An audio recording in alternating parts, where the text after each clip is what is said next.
जंजी खिताब दिलाए अर्ज़ कदस बने उस्ताद मोहतरम साईं हाफिज एहसान अली हारी जो खुदा जी जिंदा फरमाए साईं हाफिज एहसान अली हारी अल्लाह मोहम्मद ये लो तो यो ना बाज होदाई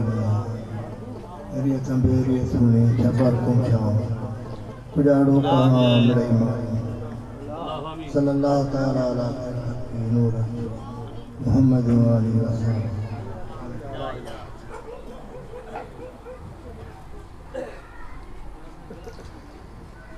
नहमदुहु व नसल्ली अला रसूलिल करीम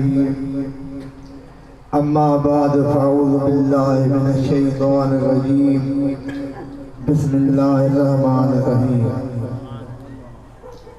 शहर रमज़ान अल्लज़ी उन्ज़िल फ़ीहिल क़ुरआन हुदल लिन्नास सदक़ल्लाहुल अलीयुल अज़ीम व सद्दक़ रसूलुहुन नबियुल करीम व नहनु अला ज़ालिका मिनश शाहिदीन व शाकिरीन वल्हम्दुलिल्लाहि रब्बिल आलमीन। प्यारी जमात दुरूद पढ़ो दिल सा नबी करीम सल्लल्लाहु अलैहि वसल्लम जे मथा अल्लाहुम्मा सल्लि अला सय्यिदिना शफीना नबीना मौलाना मुहम्मद व आलिहि व सहाबिहि व वरी बियर भी दुरूद पढ़ो अल्लाहुम्मा सल्लि अला सय्यिदिना शफीना नबीना मौलाना मुहम्मद व आलिहि व सहाबिहि व सल्लम अलैहि। हिकड़े दुरूद पढ़ण सां 80 साल जा गुनाह माफ़ करवाईंदो आहे रब करीम। ॾाढा दुरूद पढ़ो अल्लाहुम्मा सल्लि अला सय्यिदिना शफीना नबीना मौलाना मुहम्मद व आलिहि व सहाबिहि व सल्लम अलैहि। दोस्तों अज़ीज़ों मुसलमान भाइयों जीअं त असांजा उस्ताद साईं क़िबला सरदार अहमद साईं ताजमहल साईं ॿिया असांजे ॻोठ जा आयल ऐं तव्हांजे ॻोठ जा साईं नज़ीर साईं जन जेके बि दरगाह वारा आयो ख़ुसूसन साईं सनाउल्लाह ॿी सॼी जमायत सभिनि खे अस्सलामु अलैकुम व रहमतुल्लाहि व बरकातहू। जीअं त आवाज़ चंद कलमात कुरान शरीफ जा पेश किया है दुआ कयो त अल्लाह ताला इन नाचीज़ खे तौफ़ीक़ अता फरमाए त इन्हनि जी माना करे सही नमूने सां दुआ ख़ैर कई वेंदी। अल्लाह ताला पंहिंजे पाक कलाम में फरमायो शहर रमज़ान अल्लज़ी उन्ज़िल फ़ीहिल क़ुरआन। अल्लाह ताला हिन रमज़ान शरीफ जे महीने में कुरान शरीफ नाज़िल कयो। केड़े महीने में बाबा? रमज़ान शरीफ जे महीने में कुरान शरीफ खे नाज़िल फरमायो। हाणे तव्हां असां जेको हिते गॾु थिया आहियूं हाफ़िज़ सगोरे कलाम पाक जो ख़तम शरीफ पूरो कयो आहे। तव्हां असां जेके हिते आया आहियूं इहे असां वॾा भागनि वारा आहियूं हक़ीक़त ॾिसिजे त। छो जो हे महफ़िलूं जेके आहिनि न हे आम महफ़िलूं न आहिनि। हिते आया आहियूं छाजे लाइ? अल्लाह जे कलाम पाक जे लाइ। टे मौलूद बि ॿुधंदासीं आलिमनि सगोरनि खां चंद ॻाल्हियूं बि ॿुधंदासीं ऐं अल्लाह ताला महबूब जे उम्मत खे इन ई माना सांग सां बख़्शींदो। इहा पक आहे त भले केॾा बि गुनाहगार हुजूं पर उन जे दर जे अंदरि जो आयासीं त इहा पक आहे त बख़्शींदो न। सो रमज़ान शरीफ में मिलियो कंहिंजे सदके कुरान शरीफ कंहिंजे सदके मिलियो महबूब जे सदके। हाणे अॻोणे मां तव्हांखे इहा ॻाल्हि कई त हिकु दुरूद पढ़ण सां 80 साल जा गुनाह माफ़ थींदा आहिनि। इहे बि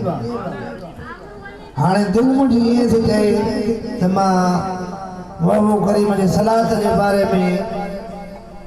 कुछ लफ्ज़ चई पंहिंजी जाइ वठंदुसि। इहो तव्हांखे ॿुधायोसीं त हे क़ुरान शरीफ नाज़िल रमज़ान में थियो आहे। उन आयत जी इहा माना कईसीं ऐं असां आया बि हिते इन हिसाब सां आहियूं जो क़ुरान शरीफ जे महफ़िल में पर इहो चवंदासीं त क़ुरान बि हबीब जे सदके मिलियो त रमजान शरीफ में हबीब जो सदके मिलियो ये बाबा तो सलात के बारे में मां तव्हां हिकिड़ी ॻाल्हि थो ॿुधायां त हिकिड़ो असां बि सॻोरो नबी करीम वटि आया आहिनि अचे साईं खे ॿुधायनि त साईं मां तव्हांजे मथां दुरूद और सलात पढ़ंदो आहियां हिकिड़ो हिसो दुरूद पढ़ंदो आहियां वरी पैसा वरी ॿी इबादत कंदो आहियां निमाज़ रोज़ो या ॿिया वज़ीफ़ा वग़ैरह पोइ तव्हां मूंखे का राय ॾियो त नबी करीम उनखे छा फरमायो त इन ज़िद फहुव खैरुन लक जे कॾहिं इनखे वधाईंदे त तुंहिंजे लाइ भलो आहे त उन असां बि सॻोरे वरी वराणियो त साईं भला मां अधु ते तव्हां ते दुरूद पढ़ा ऐं अधु ते ॿिया वज़ीफ़ा त बि साईं ने फरमायोसि त तुंहिंजी लाइ बाक़ी इन ज़िद फहुव खैरुन लक जे इनखे वधाईंदे त तुंहिंजे लाइ अञा भलो आहे हेॾे ख़्यालु करे थोरो ॿुधिजो बाबा त टे दफ़े सां उन असांखे फरमायो त अफला अजअलक सलाती कुल्लहा या रसूल अल्लाह साईं भला मां रुॻो तव्हां ते दुरूद पढ़ां त ख़बर अथव नबी करीम उनखे छा फरमायो त ॿिया वज़ीफ़ा कंहिं महिल पढ़ंदे या छा कंदे न न साईं जन जी हदीस आहे साईं जन फरमायो इज़न तुफ़ा हमक व तुक़दा हवाए चुक जे इहे कंदे त पोइ तुंहिंजूं हर ॻाल्हियूं घर वेठे ई पूरियूं थींदियूं पयूं पर अफ़सोस इहो आहे जो असां उहो यकीन रखूं मुल्हनि वारा कम न कयूं त तव्हां तेल में रसो विझो दरिया में लाह सो पोइ जीअं नसीब समझो न उहो ख़्यालु न हुजे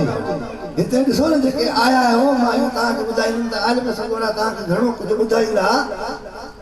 नबी करीम फरमायो आहे त ॿुधण वारे खे